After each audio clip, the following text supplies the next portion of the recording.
Bismillahirrahmanirrahim. Assalamualaikum warahmatullahi wabarakatuh. Alhamdulillahi rabbil alamin. Wassalatu wassalamu ala asyrafil anbiya'i wal mursalin wa ala alihi wa sahbihi wa man da'a bi da'watihi wastanna bi sunnatihi ila yaumiddin. Rabbi shrah li sadri wa yassir li amri wahlul 'uqdatan min lisani yafqahu qawli. Allahumma 'allimni ma jahiltu wa zakkirni ma nasitu. Alastu bi khairikum inna akramakum indallahi atqakum. Yang dimuliakan sidang penonton muslimin dan muslimat, teman-teman, sahabat-sahabat dan semua yang mengikuti siri kuliah duha pada pagi ini.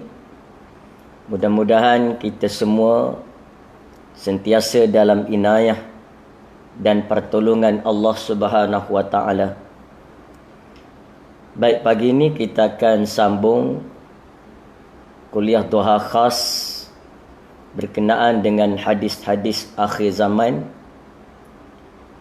yang dinyatakan oleh Nabi sallallahu alaihi wasallam antara perkara yang disegerakan azab oleh Allah Taala itu apabila umat ini melakukan 15 perkara.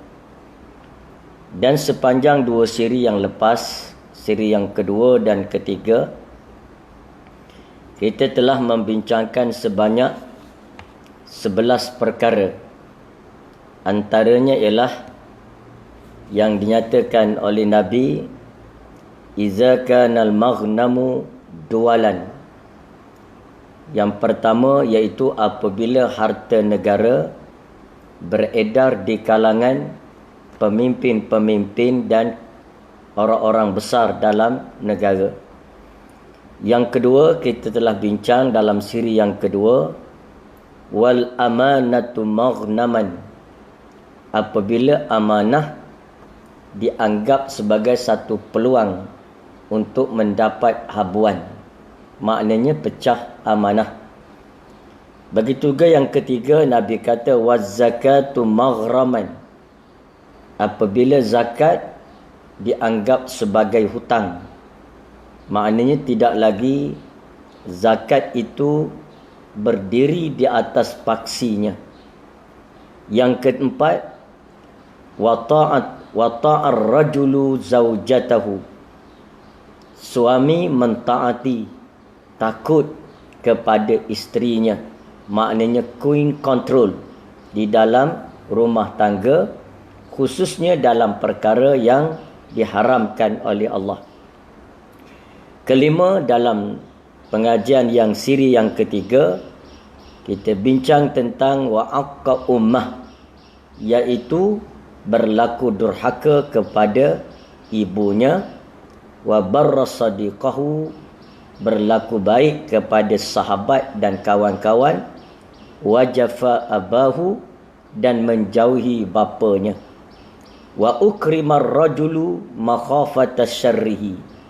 Yang ke-8, apabila seorang itu dihormati, dimuliakan kerana orang ramai takut kepada kejahatannya. Yang ke-9, wa kana za'imul qaumi arzalahum.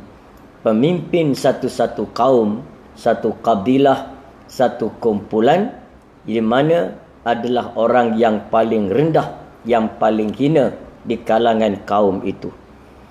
Kemudian wartafa'atil aswatu fil masajid. Diangkat suara riuh rendah dalam masjid, dalam perkara-perkara duniawi, bukan dalam perkara ukhrawi, dan zikir kepada Allah.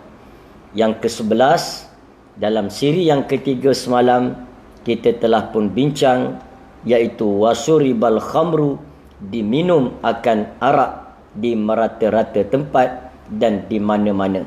Maknanya waktu itu arak dihalalkan oleh setengah kaum. Baik, hari ini kita akan sambung perkara yang ke-13, 14, 15. Kita ada perkara yang ke-12. Perkara yang ke-12, di mana Nabi SAW berkata, antara yang menyegerakan azab daripada Allah Subhanahu Wa Taala itu, iaitu yang ke-12, walubisal harir, iaitu dipakai akan harir, iaitu sutera-sutera. Ini di antara bentuk budaya kehidupan umat Muhammad, umat Nabi Muhammad, umat Islam pada akhir zaman. Di mana kerana mereka itu terlalu terikut-ikut akan kaum yang terdahulu. Antaranya mereka memakai akan sutera-sutera.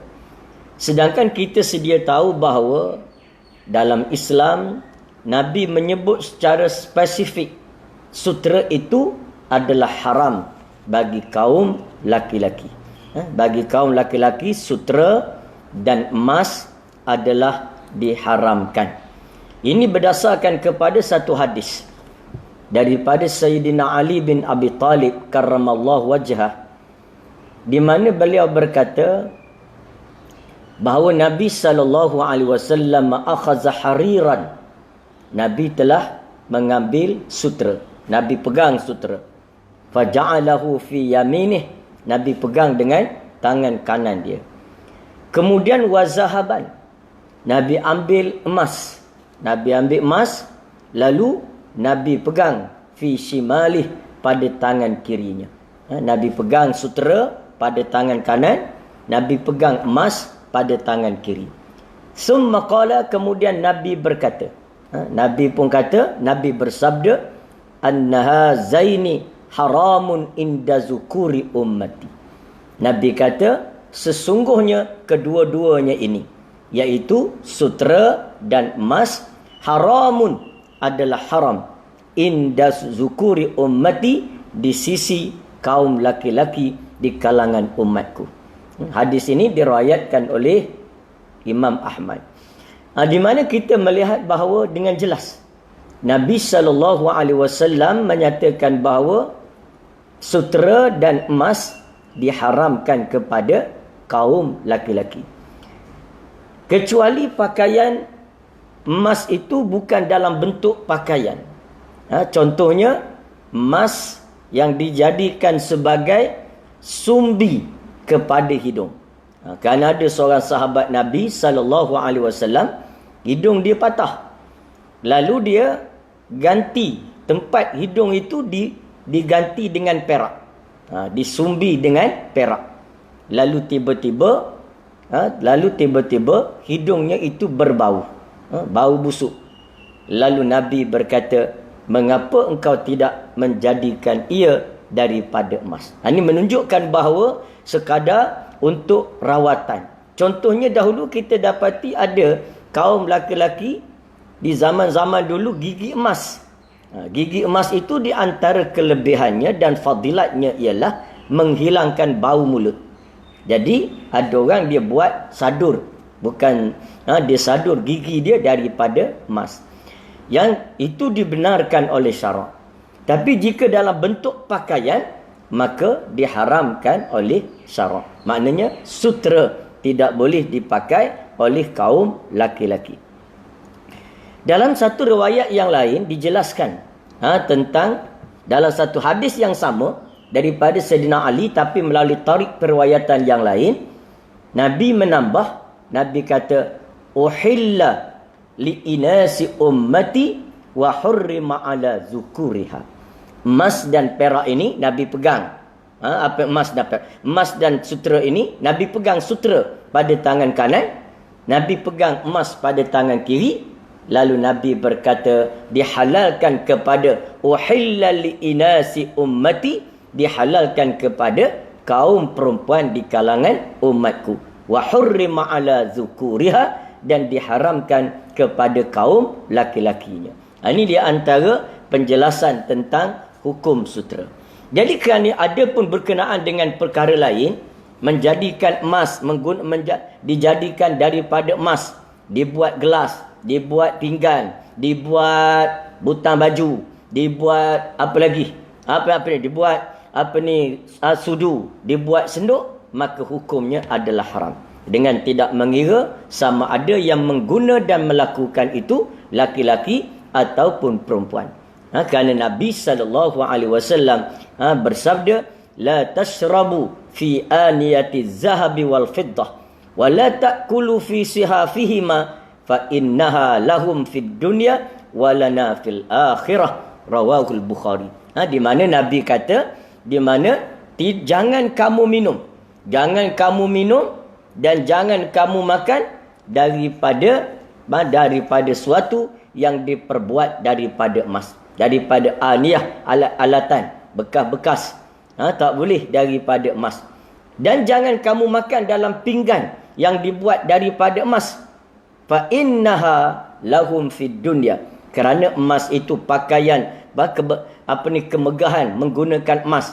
Sama ada sudu, sama ada gelas, sama ada pinggan, sama ada mangkuk yang dibuat daripada emas itu, fa innaha lahum fid dunya. Kerana emas itu digunakan bagi orang-orang kafir dalam dunia, walana fil akhirah, dan bagi kita orang-orang Islam di hari akhirat. Jadi ini di antara yang dijelaskan oleh Nabi SAW. Jadi akhir zaman, kata Nabi, antara yang menyegerakan bala daripada Allah Ta'ala apabila sutera dipakai dan emas dipakai oleh kaum laki-laki.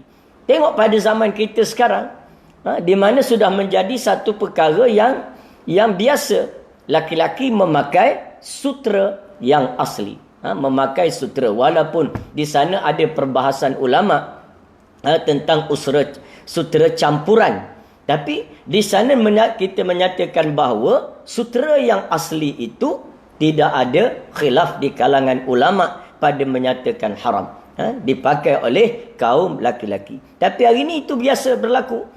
Majlis-majlis kebesaran sutera, orang-orang yang besar sutera, kerana mereka merasakan bahawa mereka mengatasi hukum, sedangkan hukum daripada Allah tidak ada siapa yang mengatasinya. Hatta walau sebesar mana manusia di dunia, walaupun dia maharaja, walaupun dia presiden, walaupun dia Perdana Menteri, walaupun dia orang besar, chancellor, walaupun dia prime minister, maka tidak ada yang lebih besar daripada hukum Allah Ta'ala. Jadi kerana itu, hukum itu adalah hukum. Al-halalu bayyinun wal haramu bayyinun. Yang halal telah pun jelas, yang haram telah pun jelas. Jadi kerana itu, kita hendaklah tunduk kepada hukum daripada Allah Subhanahu Wa Ta'ala. Jadi, sutera diharamkan. Tapi hari ini tengok, kita lihat, sutera dipakai oleh kaum laki-laki. Ramai juga kaum laki-laki memakai emas. Dan di antara yang diperbahaskan oleh ulama yang juga haram ialah jam daripada emas. Jadi semua ini adalah perkara-perkara yang diharamkan. Cuma bagi kaum laki-laki, emas itu dibenarkan, iaitu bagi yang pertama ialah kanak-kanak yang belum lagi baligh. Itu kanak-kanak. Setengah kata belum mumayyiz. Itu kanak rantai emas, kanak-kanak laki-laki. Itu dia tidak dilarang oleh syarak ataupun hukum. Sebagaimana patung-patung. Sekarang kita lihat di rumah-rumah, ramai orang yang meletak patung-patung. Sedangkan hukum patung dalam bentuk ukiran begitu, walaupun ada perbezaan pandangan dari segi hukum gambar. Hukum gambar yang diletak kepada di dinding dan sebagainya. Kecuali jika gambar itu mendedahkan aurah, maka itu jelas hukumnya haram. Tapi dari segi patung, ulama-ulama menjelaskan bahawa ianya adalah haram. Sekarang berapa ramai orang letak patung di rumah. Kadang-kadang masuk halaman rumah dah ada patung.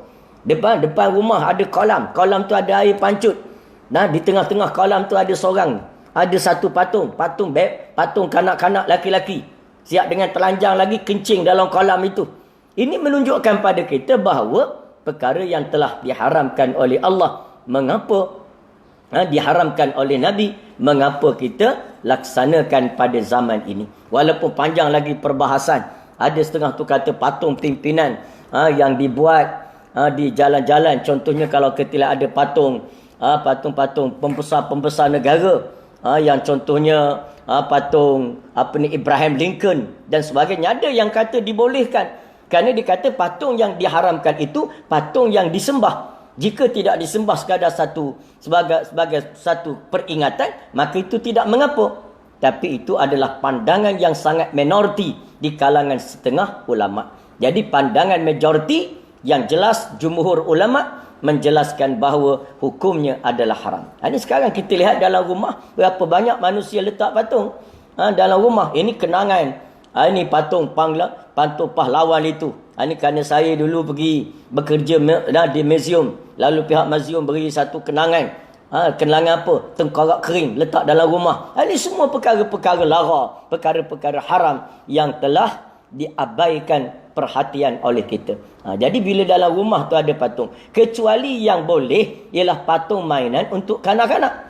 Sebagaimana emas tadi untuk kanak-kanak, maka boleh dipakai oleh kanak-kanak laki-laki. Begitu juga patung-patung mainan. Contohnya kita tengok teddy bear, apalagi patung beruang, patung macam-macam jenis patung lah. Jenis-jenis patung-patung permainan. Itu hanya lulus dibenarkan untuk untuk kanak-kanak sahaja. Tak kira laki-laki ataupun perempuan. Kanak-kanak. Tapi sekarang bukan patung untuk kanak-kanak. Patung beruang untuk ibu. Patung beruang untuk kakak umur 25. Ini menunjukkan kepada kita sudah mengabaikan syariat Allah Ta'ala. Rumah yang ada patung di dalamnya tidak dimasuki oleh malaikat rahmat. Sebagaimana hadis-hadis yang diriwayatkan oleh Aisyah radhiyallahu anha. Jadi kerana itu kita hendaklah berwaspada. Jadi jangan suka-suka nak pakai pakaian-pakaian yang membawa kepada haram. Yang dedah aurat semalam kita dah bincang satu hal. Pakai pakaian tapi tak lulus pada hukum syarak dari segi menutup aurat, maka juga tetap haram. Ada patah lagi mendedahkan aurat, itu adalah haram. Ataupun pakaian-pakaian yang diharamkan oleh Allah Ta'ala. Jadi kerana itu kita kena jelas dan kita kena faham, berhati-hati jangan melakukan dia. Kemudian yang ketiga, yang ke-13, kata Nabi SAW, yang ke-13 iaitu wattakhazal qiyan, iaitu dengan mengambil mereka yang berhibur dengan muzik-muzik. Banyaknya muzik pada zaman itu di jalan-jalanan. Tengok macam kita sekarang, muzik saja. Dalam kereta muzik, keluar pada kereta muzik, sehingga sentiasa dah dihiburkan dengan muzik. Di sana ulama-ulama membahaskan tentang muzik itu panjang. Jadi saya tak bersedia untuk bincang pada pagi ini kerana terlalu panjang perbahasan dia. Tapi di sana saya nak sebut bahawa kita berada dalam kelalaian yang dilarang oleh Allah Ta'ala. Iaitu muzik-muzik, nyanyian-nyanyian yang membawa kepada kelalaian terhadap Allah Ta'ala. Ada pun yang tak lalai, sekadar menghibur hati. Contohnya muzik-muzik gerindam, ada qasidah, ada berbagai-bagai lah muzik-muzik yang baik, yang menyanjung Nabi, sebagaimana yang dilakukan oleh Hasan bin Sabit di zaman Nabi SAW dahulu, seorang penyair di kalangan para sahabat yang mencipta sair-sair yang memuji Islam, memuji agama Allah, mengagungkan Allah, memuji Nabi Muhammad. Itu dibenarkan. Dan sekadar itu tidak mengapa, kerana manusia juga memerlukan kepada berhibur. Pernah satu hari seorang sahabat Nabi yang bernama Hanzalah. Satu hari Hanzalah ini dia tiba-tiba dia lupa untuk berzikir kepada Allah. Dia lupa, dan dia pada hari itu dia rasa dia lalai sikit. Sama ada tak tahulah, sama ada dia lalai tu kerana dia lalu tempat orang sedang menyanyi ke, ada pesta jahiliah ke sebagainya, menyebabkan dia lalai. Bila dia lalai dan dia terlupa untuk berzikir kepada Allah, maka dia pun rasa duka cita. Bersedih Hanzalah ini. Lalu bila melihat Hanzalah dalam keadaan sedih, kerana apa? Kerana tertinggal zikir kepada Allah, kerana hati dia sempat berhibur sekedap dengan hiburan dunia, maka Nabi berkata kepada Hanzalah, Nabi kata, ya Hanzalata, wahai Hanzalah, sa'atan wa sa'atan. Wahai Hanzalah, Sesungguhnya hati kita ni ada ketikanya untuk akhirat dan ada ketikanya untuk dunia. Maknanya ketika akhirat kita zikir, kita khusyuk, kita ingat pada Allah. Tapi ada ketikanya untuk dunia. Umpamanya apa? Nak bersuka-suka dengan isteri, nak berseronok-seronok bermain-main dengan anak-anak. Dan ini yang dilakukan oleh Umar Al-Khattab. Satu hari seorang sahabat lalu dekat dengan rumah Saidina Umar. Masa itu Umar Amirul Mukminin Umar, ketua negara, khalifah dan tok guru besarlah ulama sahabah, ulama sahabat kanan Rasulullah selepas Abu Bakar. Tiba-tibalah seorang sahabat lalu pada satu hari tengok Umar sedang bermain dengan cucu dia. Tengah main dengan cucu, Umar jadi kuda, cucu naik atas belakang. Ini boleh kita buat. Anak ke cucu ke musim-musim TKP ni boleh. Dah tak ada apa nak main dah. Anak ajak kita jadi kuda, anak naik atas belakang, cucu naik atas belakang, boleh. Cuma jangan isteri naik atas belakang, patah belakang suami. Jadi nak ceritanya bahawa Umar ni bermain dengan anak-anak dia, dengan cucu dia. Lalu seorang sahabat lalu. Jadi nampak, dia sempat nampak. Umar sedang menjadi kuda, siap dengan bunyi sekali. Kemudian cucu dia siap dengan rotan sekali atas punggung kuda tadi. Lalu kemudian satu hari lagi, hari lain, dia bertemu Umar.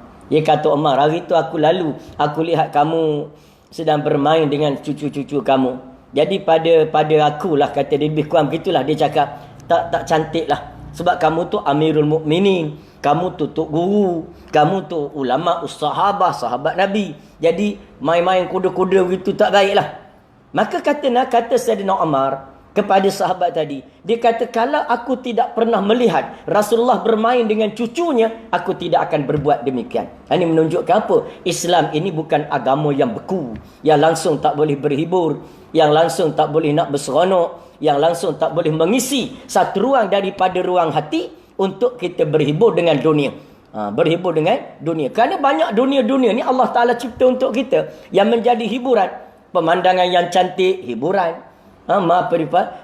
Suara-suara burung yang merdu, hiburan. Termasuk suara-suara muzik yang dihalalkan oleh syarak. Jadi maknanya kena ada. Jadi Hanzalah ni satu hari dia lupa kepada Allah, lupa nak zikir, lalu dia rasa bersalah. Lalu Nabi kata, ya Hanzalah, sa'atan wa sa'atan. Wahai Hanzalah, ada satu ketikanya hati kita ni untuk kita ingat Allah akhirat.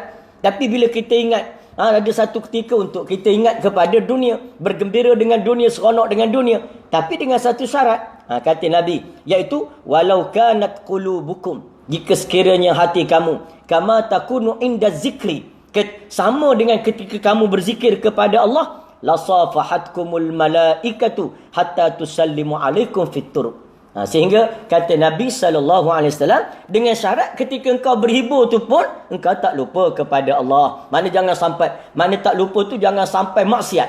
Berhibur sampai maksiat, berhibur sampai durhaka, berhibur sampai berdosa. Itu dilarang oleh Allah. Walaupun sekiranya hiburan itu, contohnya kita bersukan. Sukan tu tak haram, tapi kita lupa sampai kita melampau sehingga kita menderhakai dan meninggalkan salat, maka hukumnya haram. Apatah lagi jika sukan itu jenis sukan yang haram. Maka itu dia antara sukan ni sebenarnya hukumnya halal. Cuma yang menjadikan dia haram ialah apabila kita ni tidak mengikut syariat Islam dengan berpakaian mendedahkan aura, kemudian bercampur lelaki perempuan dan sebagainya. Jadi itu di antara yang membawa kepada haram. Dan mungkin itu perlu dikaji balik oleh Menteri Sukan. Boleh jadi untuk kita jadikan sukan itu riadah yang sah pada hukum syarak. Nak bersukan, bersukanlah. Memang syarak suruh kita bersukan. Dan kita kena ada riadah. Contohnya kita musim-musim PKP, begini bersukanlah. Tak boleh bersukan di luar kerana dilarang berkeluar. Kita dalam halaman rumah ataupun dalam rumah, main turun naik tangga, tak ada masalah. Jadi maknanya, tapi dengan syarat sukan itu menepati kehendak syarak, tidak bercampur aduk laki-laki perempuan. Kemudian yang ajnabi, kemudian tidak mendedahkan aurah. Banyaklah syarat-syarat yang lain. Dan sebenarnya itu tidak mengekang daripada majunya sukan. Sebab tu kalau kita lihat ada seorang juara pecut wanita dunia, wanita sukan Olimpik, menang dunia daripada Iran. Tapi dia tengok, dia tak pakai seluar pendek, tak pakai seluar dalam saja berlari. tapi dipakai menutup aurah, maka boleh jadi juara juga. Jadi soalnya bukan soal pakaian itu. Tapi sebab itu kita hari ini dah terpengaruh dengan barat. Kita dah terikut segala benda, dah ikut barat. Jadi sebab itu perlu kita ada identiti sendiri sebagai seorang Muslim yang taat kepada Allah Subhanahu Wa Taala. Maka itu di antara yang dijelaskan oleh Nabi sallallahu alaihi wasallam. Jadi Hanzalah tadi kata Nabi, kalau sekiranya kamu ingat kepada Allah, mana tak lalai dalam kamu berhibur dengan dunia tu, kamu tak maksiat, kamu tidak derhaka kepada Allah, la safahatkumul malaikatu, malaikat akan bersalam dengan kamu. Malaikat akan bersalam. Wa tusallimu alaikum fit turuq, dan setiap kali dia bertemu kamu di mana-mana jalan, dia akan memberi salam kepada kamu. Menunjukkan apa? Menunjukkan tidak menjadi salah untuk berhibur sedikit dengan dunia. Jangan kita jadi terlalu beku. Sebab itu ada satu asar yang diriwayatkan oleh Ibnu Syihab, di mana menyatakan bahawa rawihu qulubu sa'atan wa sa'atan. Gembirakanlah hati, hiburkan hati. Rawihu makna engkau hiburkan, engkau bahagiakan, engkau tenangkan hati dengan satu ketikanya dengan perkara akhirat, dan satu ketikanya dengan perkara-perkara dunia yang tidak dilarang oleh syarak. Jadi sebab itu Nabi SAW sendiri bergurau dengan isteri-isteri dia. Jangan kita ni bila kita terima Islam yang kita faham tu Islam yang membekukan kita. Sampai perkara dunia tolak 100%. Tolak 100% dia, itu bukan zuhud. Menolak 100% dunia, hatta yang bermanfaat, hatta sampai begitu sekali beku, itu bukan zuhud, bukan zahid namanya.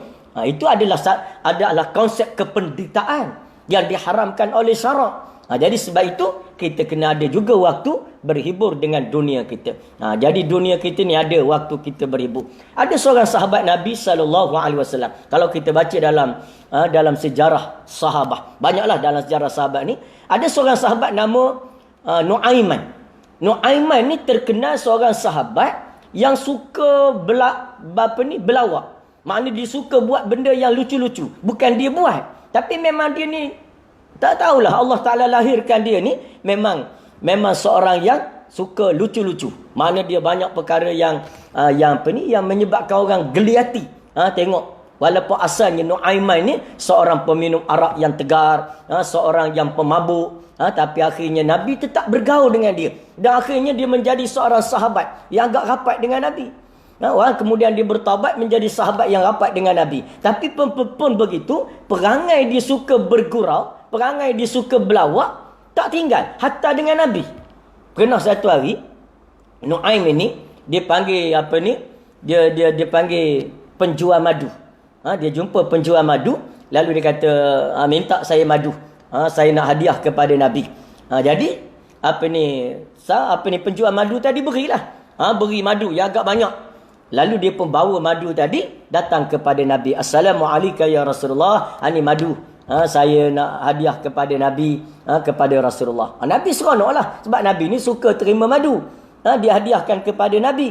Lalu Nabi pun selesai semua. Lalu dia berkata kepada Nabi. Dia kata, ya Rasulullah, sebentar lagi penjual madu tu akan datang. Maka engkau bayarlah ya Rasulullah. Jadi maknanya dia macam berlawak dengan Nabi. Maknanya madu tu sepatut dia bayar. Tapi dia kata sekejap lagi penjual madu akan datang, jadi engkau bayarlah ya Rasulullah. Lalu Nabi bertanya, kenapa wahai Nu'aiman, engkau yang beri kepada aku madu, engkau suruh aku bayar? Maka kata Nu'aiman, ya Rasulullah, saya terfikir apa yang saya nak hadiah kepada Rasulullah. Orang lain semua hadiah belaka. Hak tu hadiah, yang ni hadiah sehingga kau gembira dan kau suka. Jadi saya fikir apa saya nak hadiah kepadamu ya Rasulullah. Lalu saya terfikir untuk hadiah madu. Tapi saya tidak ada duit. Batulah saya hadiahkan kepadamu dan engkaulah bayar ya Rasulullah. Nabi tersenyum. Dan akhir sekali Nabi ambil duit. Ada setengah riwayat mengatakan Nabi kumpul duit-duit sahabat. Lalu Nabi bayar kepada penjual madu tadi. Ini nak menunjukkan bagaimana Islam ni, suasana pergaulan Islam jangan terlalu beku. Ada masa kita bergurau. Pernah satu hari Abu Bakar As-Siddiq minta kebenaran dengan Nabi SAW nak pergi berdagang ke Syam, dan dia kata dia nak bawa sama Nu'aiman. dan seorang lagi sahabat, saya tak ingat nama dia, seorang lagi sahabat. Jadi bila diberitahu pada Nabi yang Abu Bakar ingin mengajak Nuaiman sama, maka Nabi kata, kamu nak ajak Nuaiman? Kan Nuaiman ni suka buat menyusahkan orang. Dia suka bergurau, melampau, macam-macam lah Nuaiman. Maka kata Abu Bakar, tak apalah. Sekurang-kurangnya saya ada teman untuk pergi pergi berdagang. Lalu pergilah. Nabi izin, lalu Abu Bakar pergi dengan Nuaiman dan seorang lagi sahabat. Sampai di Syam, lalu melihat kawasan untuk berniaga dan sebagainya, maka kata Abu Bakar kepada Nuaiman dan sahabat yang seorang lagi.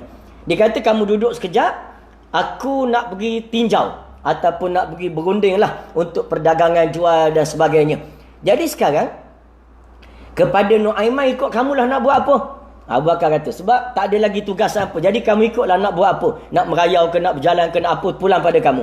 Tapi kepada kamu sahabat yang seorang lagi, kata di Abu Bakar, kamu jaga makanan. Ini makanan bekalan kita. Sebab masa tu bukan senang nak cari bekalan. Kedai-kedai pun tak ada. Jadi kau jaga makanan ni. Jadi nanti bila kita lapar, kita akan makan bersama. Lalu diserahkan kepada sahabat itu makanan. Kepada Nuaiman dibiarkan. Mana Abu Bakar pun malas pergi kerja kat dia. Lalu apabila Abu Bakar hilang, duduk lama petang pun tak apa, ni tengah hari tak balik lagi, maka Nuaiman merasa lapar. Nuaiman berkata pada sahabat tadi. Dia kata, sahabat, berilah aku makan. Kata sahabat tadi, tak boleh. Aku telah menerima amanah daripada Abu Bakar, tidak akan makan kecuali bila beliau telah pulang bersama dengan kita. Kita makan bersama. Tapi Nuaiman kata, aku lapar ni. Yalah, lapar itu masalah kamu. Tapi masalah aku diamanah menjaga makanan ini. Nuaiman kata, aku nak juga. Kata sahabat tadi, tak boleh. Nuaiman kata, aku mahu. Sahabat kata, tak boleh. Lalu akhir sekali Nuaiman berkata, kamu jangan tak beri kat aku, nanti aku susahkan kamu. Maka kata sahabat tadi, tak kira, kerana aku memegang amanah Abu Bakar, terpulang kepada kamu. Lalu Nuaiman pun nak marah. Nuaiman pun pergi. Tak tahu hilang kat mana. Dia pun pergi berjalan, jumpa tempat sekumpulan orang berhimpun, rupanya sedang menjual hamba sahaya. Sedang jual hamba sahaya. Masa tu ada lagi amalan hamba sahaya dalam saki-baki pada masyarakat jahiliah dulu. Lalu ada yang jual sahaya. Sahaya laki-laki, sahaya besar, sahaya kecil, gemuk, muda, sebagainya. Lalu Nuaiman datang dekat dengan penjual hamba sahaya tadi. Tokek lah, datang dekat tokek. Dia pun bisik. Dia kata, kamu nak beli tak hamba sahaya aku? Aku ada seorang hamba sahaya. Tapi dia tu ada cacat sikit. Cuma aku nak jual murah lah. Sebab dia ada cacat. Cacat dia ialah, siapa pun yang membeli dia, dia tak mengaku orang tu tuan dia. Dan dia tak mengaku dia hamba sahaya. Kata di tokek tadi itu tak ada masalah. Asalkan murah. Lalu kata dia tokek tadi, mana hamba sahaya kamu? Maka Nuaiman kata, kamu tengok tu yang jauh tu, yang sedang berdiri tengah pegang barang tu, itu dia hamba sahaya aku. Kamu bayar, kamu ambil lah. Lalu tokek tadi pun bayar kepada Nuaiman, dan dia pun terus pergi dekat dengan sahabat yang seorang lagi, lalu berkata, kamu telah aku beli daripada tuan kamu. Kata sahabat tu terkejut, siapa tuan aku? Dia pun tunjuk ke Nuaiman. Kata dia, itu bukan tuan aku. Memang aku dah tahu, kata di tokek tadi. Sebab tuan kamu dah beritahu, kamu ni jenis hamba sahaya yang bila dibeli, tak mengaku tuan tu tuan dan tak mengaku kamu tu sahaya. Lalu dia pun mengheret sahabat tadi ke tempat penjualan hamba sahaya.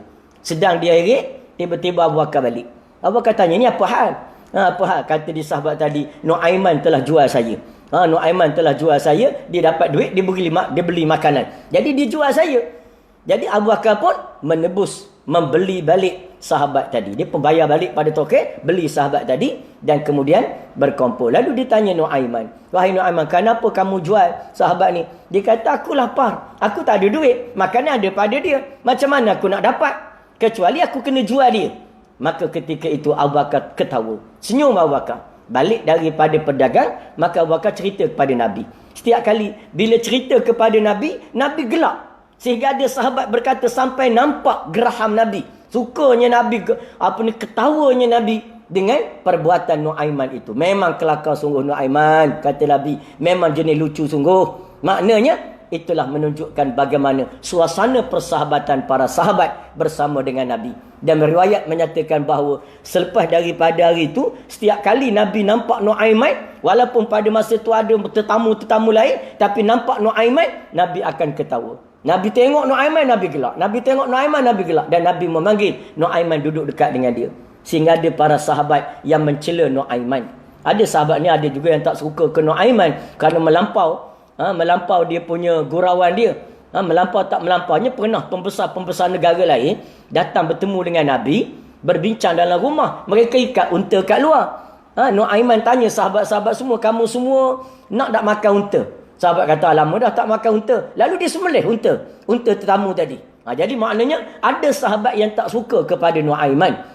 Tapi bila Nabi sedar ada sahabat tak suka Nu'aiman, ada mencela Nu'aiman, maka Nabi berkata, jangan. Sesungguhnya Nu'aiman itu seorang hamba yang dikasihi oleh Allah dan dikasihi oleh Rasulnya. Ini dia suasana para sahabat. Betapa lapangnya dada Nabi. Jadi kita bila kita bergaul dalam keadaan berlapang dada, dalam keadaan berkasih sayang, dalam keadaan kita meraihkan orang lain dan juga meraihkan kadang-kadang gurauan, sendaan dan sebagainya, maka itulah sebenarnya kelapangan hidup. Barulah hidup kita ni rasa lapang, rasa tenteram. Hidup kita ni akan ada orang panggil sebagai cahaya dalam kehidupan. Jadi tidaklah Islam ni ajar kita bila kita menganut Islam bertaubat, kita pun senyap, zikir pun tidak, bercakap dengan orang pun tidak, asyik zikir, orang beri salam pun assalamualaikum. Waalaikumsalam. Tak boleh. Mana kita mesti ada pergaulan. Kenapa? Kerana itulah kehidupan. Jadi begitu kan dengan isteri. Ini kadang-kadang ada orang serius sangat. Isteri pun tak seronok duduk kat dia. Ada juga isteri yang serius. Suami nak bergurau pun tak boleh. Itu bukan. Mana ibu bapa yang garang sangat, yang serius sangat, sampai anak nak bergurau pun tak boleh. Maka itu satu perkara yang tak betul dalam kehidupan kita. Jadi sebab itu kita kena ada masanya suka-suka. Begitu juga dengan hiburan tadi. Dia ada qasidah. Itu di antara memuja Nabi dan sebagainya. Cuma jangan masuk perkara yang ke-13, para artis-artis disanjung. Itu perkara 13 tadi. Makna jangan lagu muzik ataupun nyanyian qasidah tadi dilantunkan oleh kaum wanita. Itu kerana perbahasan ulama, jumhur menyatakan bahawa suara wanita tu kalau menyanyi, dalam bentuk menyanyi, menasik, mendayu-dayu, maka hukumnya adalah haram kerana suaranya adalah aurah. Suara wanita itu aurah. Cuma yang tak aurah bila dia bercakap. Sekadar itu saja. Dengan dia bercakap berbual dengan lelaki yang ajnabi dalam urusan yang tidak maksiat, dalam urusan yang tidak mungkar, kerana keperluan muamalah dan sebagainya, maka itu diizinkan. Tapi kalau dalam bentuk menyanyi, maka pandangan Imam Asy-Syafi'i, pandangan Imam Al-Ghazali, pandangan Syekh Atiyah, pandangan Syekh Al-Qurtubi menyatakan bahawa hukumnya adalah aurah. Jadi sebab itu kita lihat pada akhir zaman manusia sibuk dengan nyanyian-nyanyian yang melarakan. Dia kalau dah menyanyi sampai lara leka, itu tak boleh. Seni kata yang haram juga tak boleh. Walaupun dia bawa nada, lepas tu dia ada dua. Satu nada yang sudah dikenali sebagai nada Islam, ataupun nada yang biasa digunakan oleh orang Islam, oleh penyair-penyair. Ada satu lagi ialah seni kata. Kadang-kadang tu ada orang bawa nada qasidah, nada burdah, nada marhaban, tapi dia meraban. Itu tak boleh tu. Dengan bahasa-bahasa yang tak tentu hala. Dengan contohnya contoh dikir barat. Dululah dikir barat yang dikir barat. Asalnya dulu dikir barat itu digubah oleh ulama. Zikir asalnya. Iaitu zikir. Tapi lama-lama jadi dikir barat. Barat tu maknanya makin jauh makin sesat. Makin sesat mana orang panggil sesat barat. Jadi sebab itu dikir barat dulu. Ada dikir barat dulu boleh baik. Memuji seseorang yang soleh, memuji Islam, memuji agama Allah, memuji Nabi Muhammad. Tapi lama kelamaan dia telah diselewengkan, menjadikan seni kata lucah. Banyak seni kata lucah, seni kata yang menggairahkan. Lepas tu pula ada pula pendikir dia pula ialah perempuan, siap dengan dedah aurah lagi. Itu sah haram. Batu tuanku, Allah yarham tuanku ni Aziz, ketika menjadi Menteri Besar Kelantan, maka dia memperkenalkan budaya dikir barat Islam. Maka alhamdulillah, yang tak Islam, yang bercanggah dengan Islam, tolak. Mana itu budaya tak penting. Itu budaya yang menyesatkan.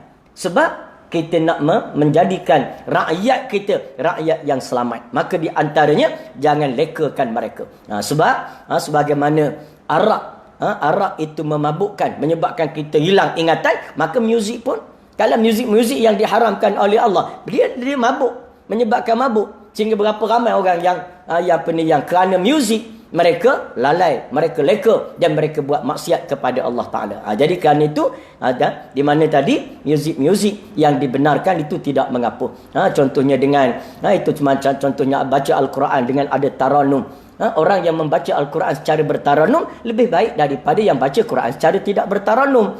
Kerana apa? Kerana itu lebih menenangkan hati. Lebih menenangkan jiwa. Kerana Islam itu bukan setakat soal-soal akhirat. Jadi kita soal-soal fikir akhirat begitu saja tanpa mengambil faedah daripada dunia. Nak bermakan lazat pun tak boleh sedangkan ada kemampuan.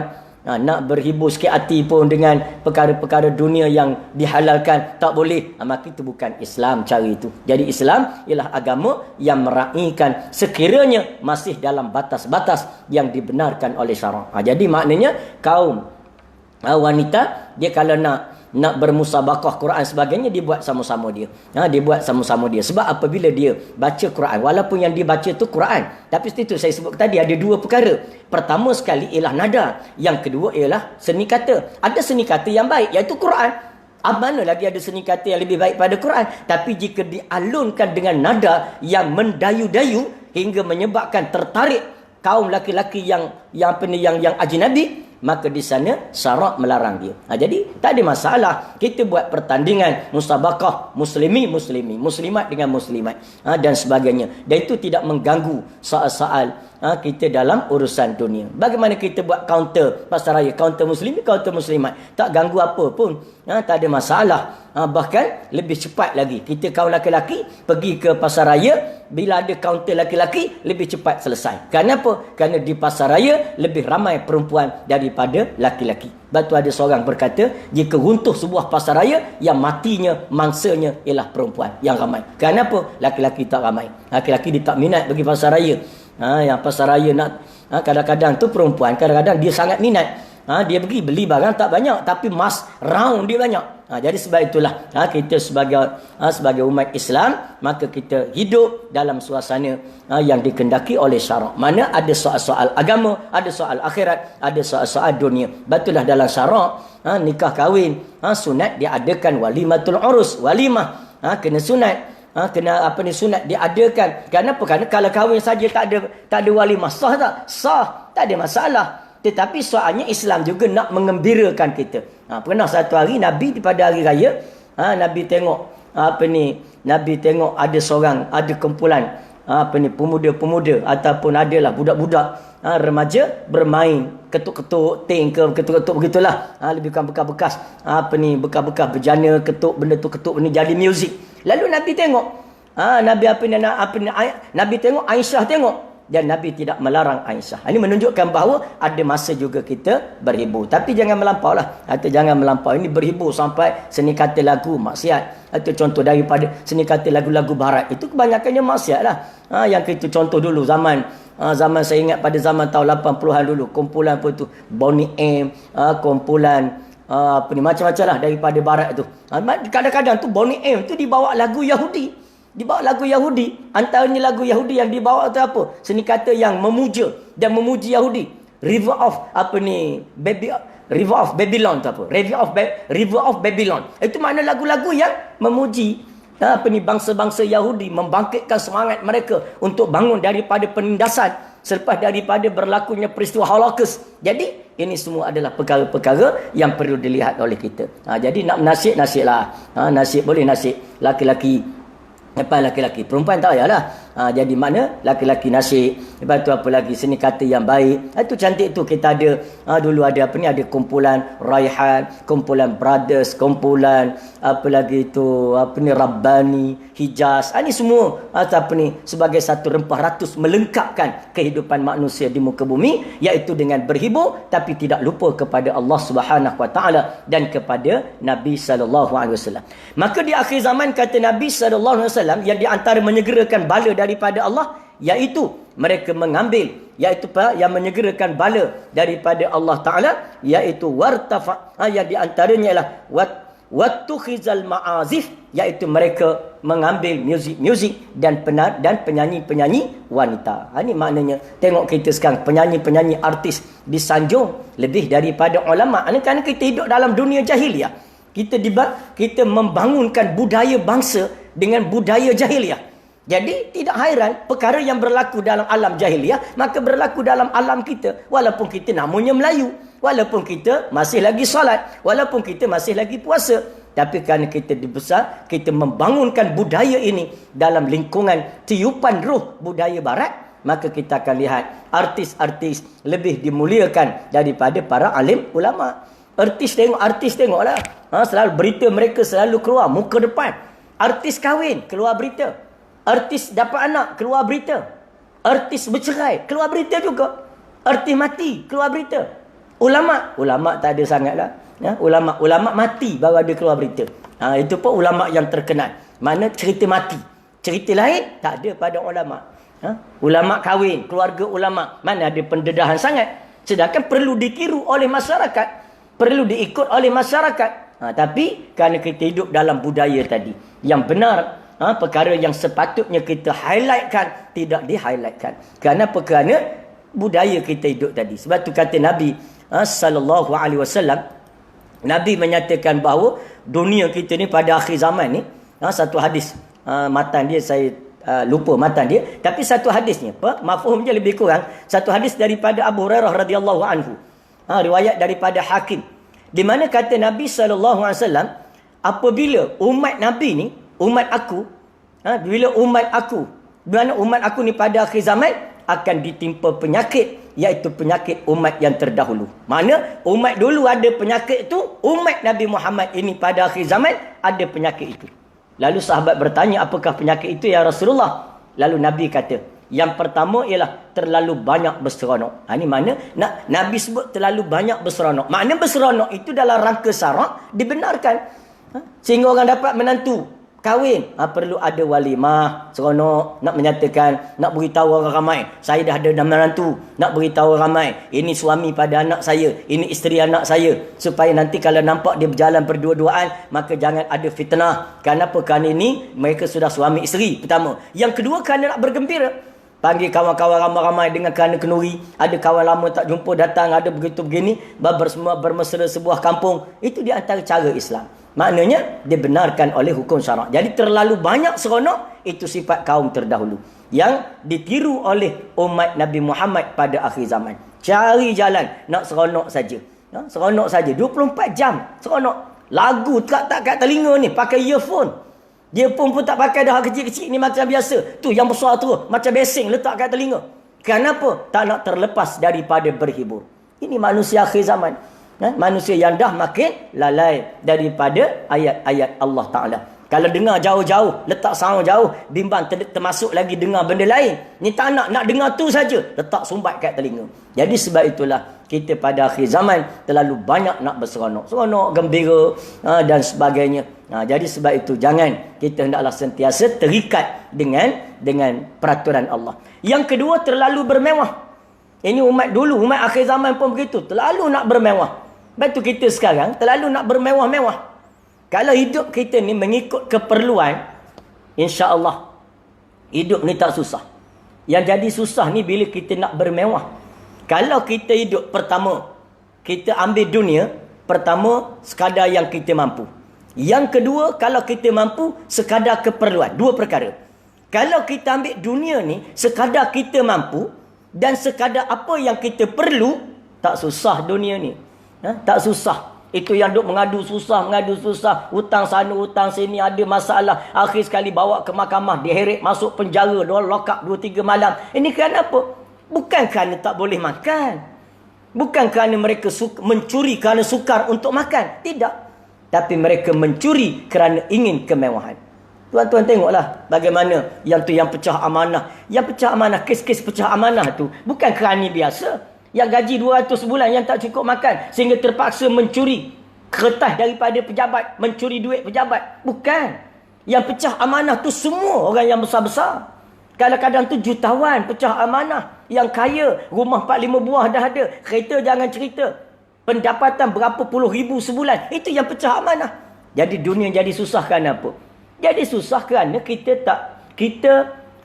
pertama, kita nak benda yang di luar kemampuan. Yang kedua, kita nak benda yang di luar keperluan. Benda tu tak perlu tapi kita nak. Itu masalah. Lalu, dan kebetulan ada duit. Okey, kalau kata ada duit, dia akan buat jenayah. Jadi sebab itu, kita hidup ni kalau boleh kita kekang ke dunia kita ni, pertama, kita ambil sekadar apa yang kita mampu. Dah kita mampu sebegitu. Maka sebegitulah. Macam jadi jangan kita over. Ini kita tengok orang lain lebih, kita pun nak lebih. Orang mampu, kita tak mampu. Jadi menyebabkan kita terpaksa pecah amanah, mencuri, tipu sana, tipu sini. Jadi itu di antara yang membawa kepada susahnya dunia. Yang kedua, kita hidup bermegah-megah, bermewah-mewah. Benda tu tak perlu. Tapi kita nak juga, maka kita telah menjadi susah. Sebab tu kadang-kadang bila kita lancar minta derma, tak boleh nak beri derma. Gaji besar, tak boleh nak beri derma. Kenapa? Kerana dia bukan tak ada duit. Tapi kerana dia sudah membeli benda yang dia tak perlu. Maka tinggal duit tak banyak. Contoh kita lihat. Ada orang tu kadang-kadang dia tak perlu benda tu. Pasang spoiler atas kereta. Sampai 3 pasang spoiler. Buat apa? Boleh terbang ke? Tak boleh. Tapi dia sanggup untuk keluar belanja. Ini saya. Ada orang tu sampai yang betul-betul minat. Dipanggil modified kereta ni. Sampai kepada peringkat. Kereta kancil je. Tapi dia modify tu habis berapa? Wartawan temu dia. Wartawan sport lah. Ataupun wartawan apalah bertemu dengan dia. Maka dia kata, kereta ni saya beli dah terpakai. Lebih kurang RM5,500 daripada seorang kawan. Tapi saya modify dia. Saya baiki dia. Letak dengan sound systemnya. Dengan dengan letak turbo tak turbo. Dengan exhaust tak exhaust. Spoiler tak spoiler. Habis lebih kurang RM35,000. Kereta RM5,000. Modified RM35,000. Ni makna kalau kita berbelanja, buat apa yang perlu saja, banyak duit kita lebih. Nak pula yang gaji besar, banyak lebih. Jadi lebih tu nak buat apa? Lebih tu ialah untuk kita infak di jalan Allah Ta'ala.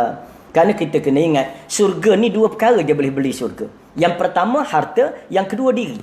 Inna Allah ashtara minal mu'minina anfusahum wa amwalahum bi anna lahumul jannah. Allah beli daripada orang beriman diri mereka dan harta. Dengan balasan syurga daripada Allah. Jadi syurga ni dapat dengan apa? Dengan harta. Syurga dapat dengan apa? Dengan diri.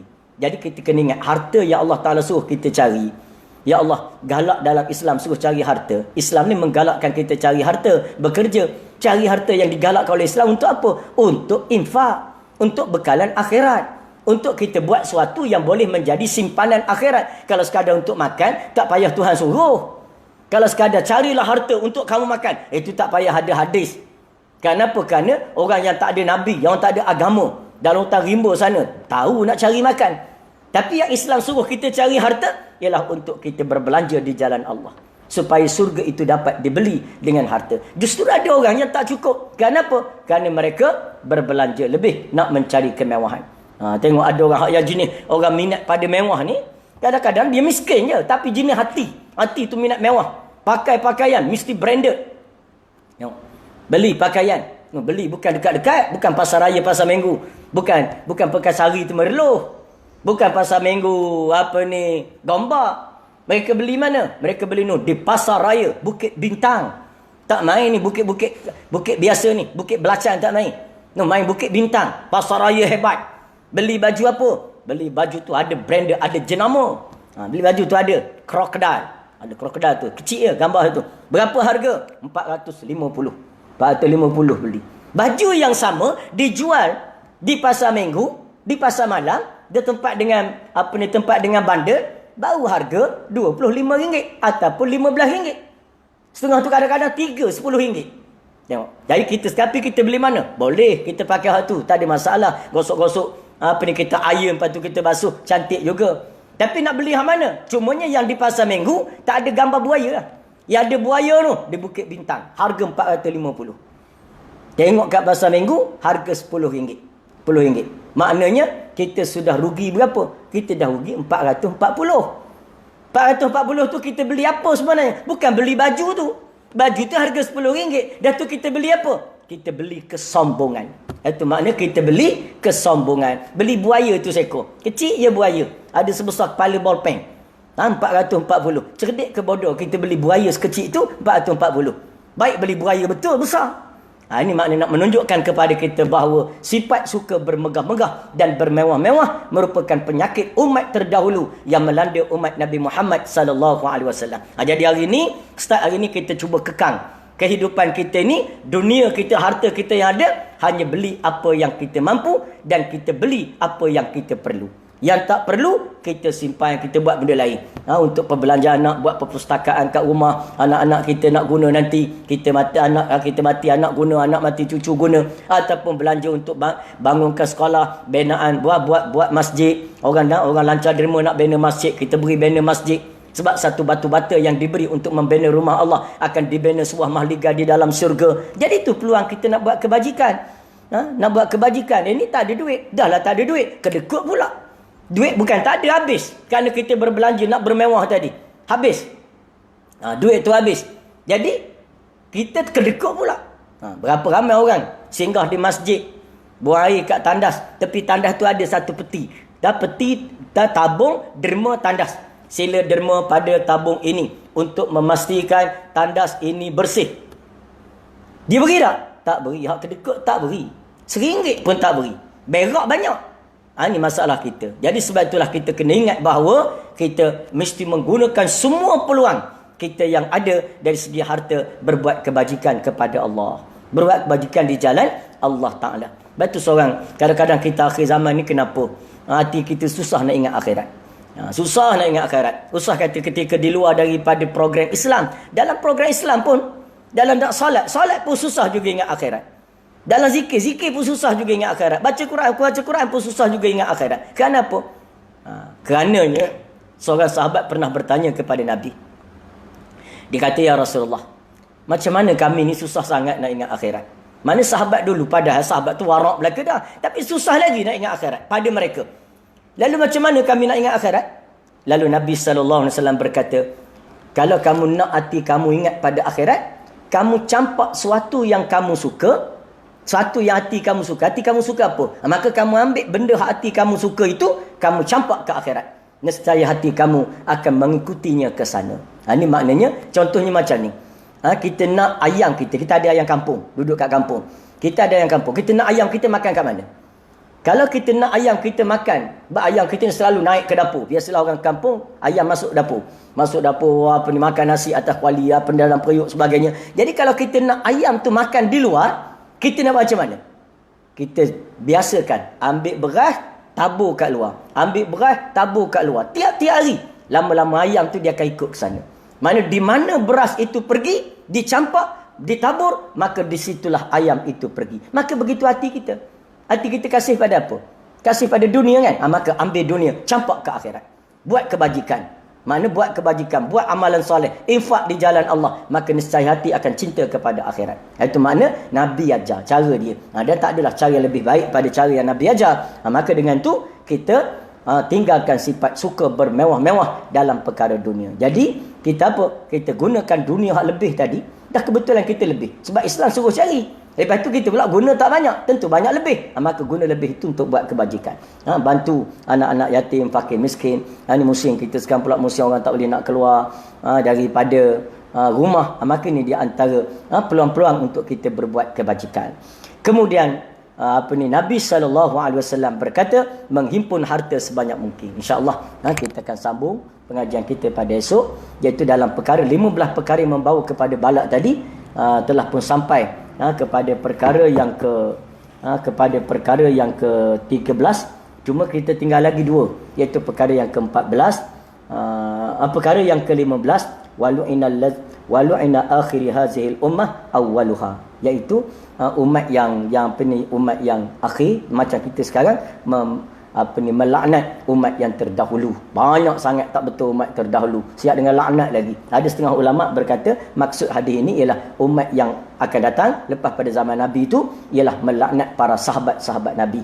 Maka itu di antara perkara. InsyaAllah kita akan sambung dunia perkara penyakit umat terdahulu yang ada dalam diri umat Muhammad, umat Islam ini juga kita akan sambung pada esok hari. Maka insya-Allah mudah-mudahan selama 1 jam kita bersiaran live ini, mudah-mudahan kuliah Tuhan ini kita dapat terus sepanjang PKP ini, dan nanti mungkinlah kalau ada rezeki lepas pada PKP pun kita boleh terus jika tidak bertembung dengan mana-mana jadual. Sebab tak rugi kita buat, tak ada apa-apa.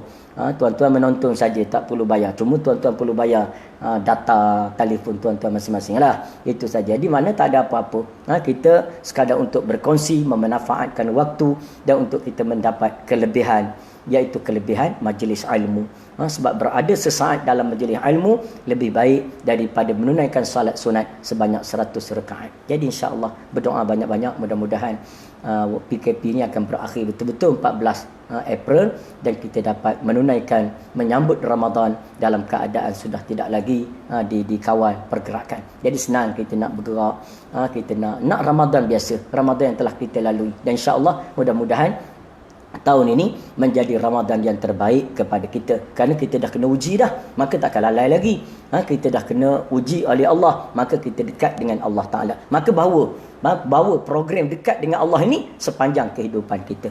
Jadi kita itu dia antara. Jadi perbanyakkan amalan saleh, perbanyakkan kebajikan. Mudah-mudahan Allah Ta'ala merahmati kita semua. Wallahu a'lam. Aqulu qawli hadza wa astaghfirullahal azim li wa lakum. Wassalamu alaikum warahmatullahi wabarakatuh.